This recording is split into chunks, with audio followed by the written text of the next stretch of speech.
Okay, so this is May 25th, 2010, and today's subject is the blessing transformation, how to change the world before you take action. And that means the preparation work that's done on the inside. How can we change an outer circumstance in the world unless we first become that change within? Now, we've heard the phrase, become the change that you wish to see in the world. Question is, how do you actually become that? And why is it so important that this change actually take place first before anything in the outer world is actually going to take effect? The bottom line is that the inner world has always created the outer world. It has always given form to that. It is a principle of life. It is a principle of standard manifestation, much like the blueprint sets the pattern for the house later to follow. The DNA sets the pattern for the body to take shape.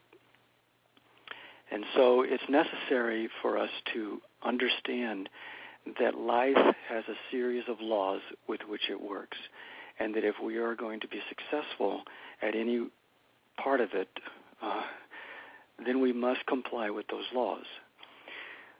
The world of creating a new reality is largely the result of creating a new reality inside our own being. And so this is the task of every human soul on the planet. We look at the world around us and we observe what we like and what we don't like.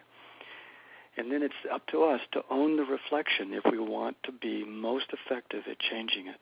We have to understand that if we're seeing it, we are actually somehow compelling it into existence, or at least we are, through our perceptions, selecting that option, and we are compelling it to show up in front of us.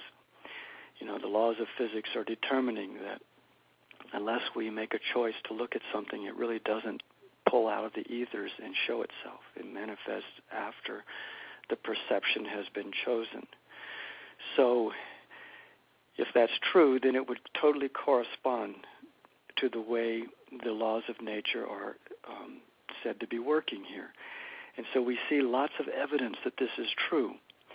When we have an expectation that something isn't going right, and let's say we're late for work, have you ever wondered why so many red lights take place when you're late for work?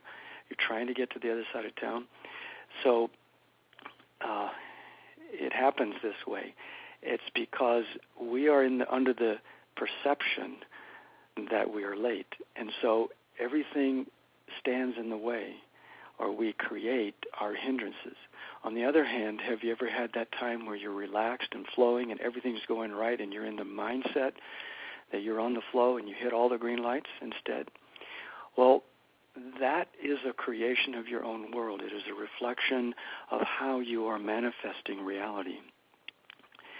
First on the inside and how it shows up later on the outside. So our whole world is going through this change, and this is, the end of an era, you could say, in the beginning of a new one. And so life on planet Earth is changing rapidly.